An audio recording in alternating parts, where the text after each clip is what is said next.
안녕하세요. 부부 역사단입니다. 우리가 반드시 알아야 하는 대한민국 역사부터 알면 재미있는 세계사까지 유익하게 전달해 드리려고 합니다. 구독, 좋아요는 사랑입니다. 1961년 5월 16일 새벽 탱크와 군합발 소리가 서울 거리를 메웠습니다. 박정희 소장이 이끄는 군인들은 정권을 장악했고 대한민국은 새로운 국면에 접어듭니다. 이후 18년 동안 한국 사회는 놀라운 경제 성장과 함께 깊은 정치적 억압을 동시에 경험했습니다. 오늘 우리는 한강의 기적이라 불린 고속 성장의 시대 그리고 그 이면의 그림자를 함께 살펴보겠습니다. 박정희 정권이 집권 초기에 내세운 것은 가난 극복이었습니다. 1962년 제1차 경제개발 5개년 계획이 시작됩니다. 정부는 외자를 끌어들이고 산업 기반을 닦기 위해 총력을 다했습니다. 경부고속도로, 포항제철, 울산공업단지. 오늘날 대한민국 산업화의 상징들이 이 시기에 태어났습니다.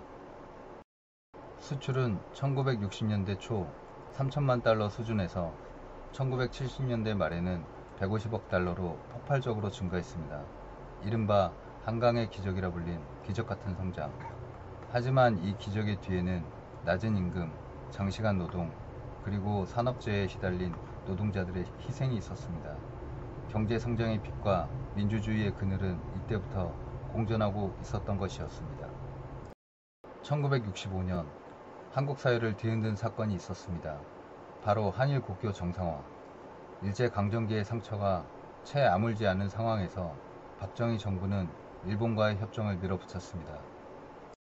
청구권 자금이라는 이름으로 일본으로부터 3억 달러의 무상 원조와 2억 달러의 차관을 받아내며 경제개발의 자금줄을 확보했죠.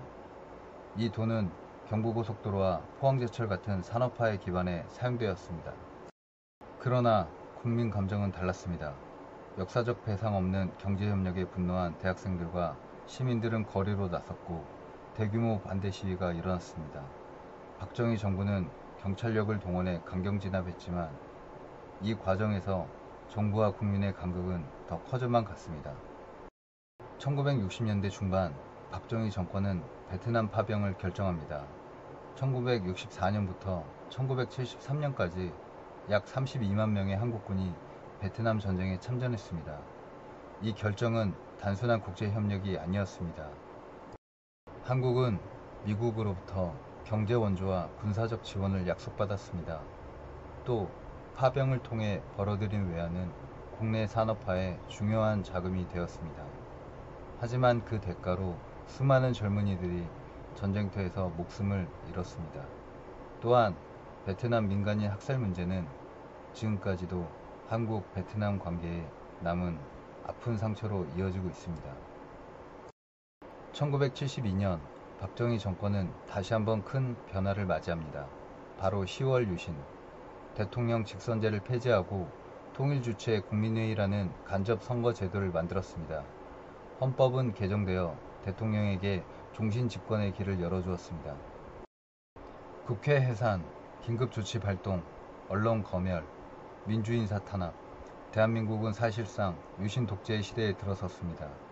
하지만 억압이 강해질수록 민주화 열망은 더 커졌습니다. 1970년 전태일 열사의 분신, 1979년 부마 항쟁, 곳곳에서 자유를 달라는 외침이 터져나왔습니다. 결국 1979년 10월 26일 중앙정보부장 김재위의 총탄에 박정희 대통령은 생을 마감합니다. 18년 권력의 종말은 그렇게 극적인 순간에 막을 내렸습니다. 박정희 시대는 대한민국을 세계가 주목하는 경제성장 국가로 만들었습니다. 그러나 동시에 민주주의는 철저히 억압되었습니다. 경제 발전의 빛과 독재 정치의 어두운 그림자, 그 양극단의 시대가 오늘날 한국 사회에 남긴 교훈은 무엇일까요? 우리는 역사를 통해 기억합니다. 민주주의 없는 성장은 언제든 독재로 이어질 수 있다는 것을. 그리고 성장의 이면에 숨어있는 희생을 잊지 말아야 한다는 것을 말입니다. 우리는 부부 역사단입니다. 앞으로도 인류가 걸어온 길, 그 속에서 피어난 희망과 용기의 순간들을 기록해 나가겠습니다. 감사합니다.